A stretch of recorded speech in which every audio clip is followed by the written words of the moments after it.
Giriraj Singh is joining us from Nevada in Bihar. That's where Prime Minister Modi did this rally today, and finally the Prime Minister spoke about the Dadri lynching. He didn't mention Dadri, but he spoke about the need for Hindus and Muslims to stay and work together and not fight with each other. Thank you very much, Giriraj ji, for joining us.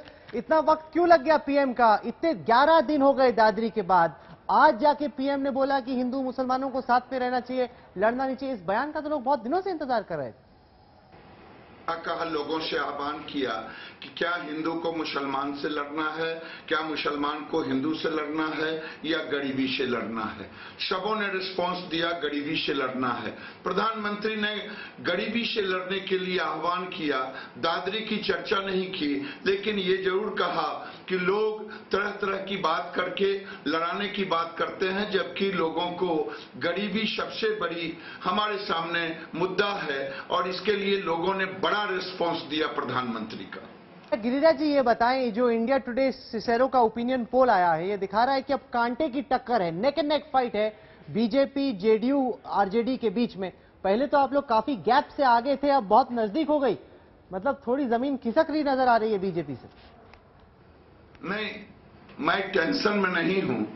मैं नवादा जिले का सांसद हूं, और मैं आपको आश्वस्त करता हूं कि फर्स्ट राउंड में 49 लोकसभा विधानसभा के चुनाव होंगे 12 तारीख को।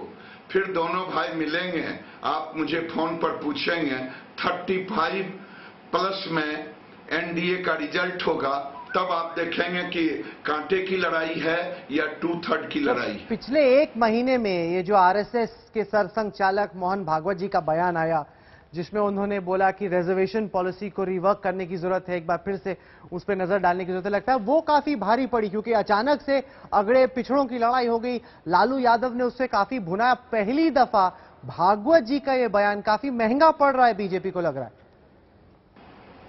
पता नहीं आपका सर्वे, मैं आके सर्वे पर कोई प्रश्न नहीं खड़ा करता, लेकिन मैं तो गांव-गांव घूम रहा हूं और मैं उन शब्दों का बयान नहीं कर सकता। लेकिन 8 नवंबर को हम आपसे प्रथम चरण के रिजल्ट का जो मैं कह रहा हूं, चुनौती के साथ, एक जिले का नहीं, ये तो मेरा संसदीय जिला है। जिन जिलों में मैं गया हूं उन जिलों का बता रहा हूं, कहीं कोई प्रभाव नहीं है। लालू प्रसाद यादव जी को नकार दिया अगड़े पिछड़े की लड़ाई में, लालू प्रसाद जी को नकार दिया हिंदुओं को गौ मांस खिलाने में, लालू प्रसाद जी नीतीश कुमार विकास की चर्चा नहीं कर रहे हैं, जब भी चर्चा कर रहे हैं तो समाज को बांटने वाली चर्चा कर रहे हैं। आज का नौजवान अब बांटने की चर्चा नहीं कर रहा है, वो जवाब नहीं। Giriraj Singh for joining us from Bihar. You had a big successful rally in Nevada, huge crowds. You said it was 4 times the number of the crowds you had in the Lok Sabha elections. The question is, how many of those people who are coming to listen to the Prime Minister will vote for the BJP come polling day? That's the critical question. Remember, it's all coming down to Modi's rallies in Bihar and what he can do. How many runs, how many votes can he get for his party in the last few days?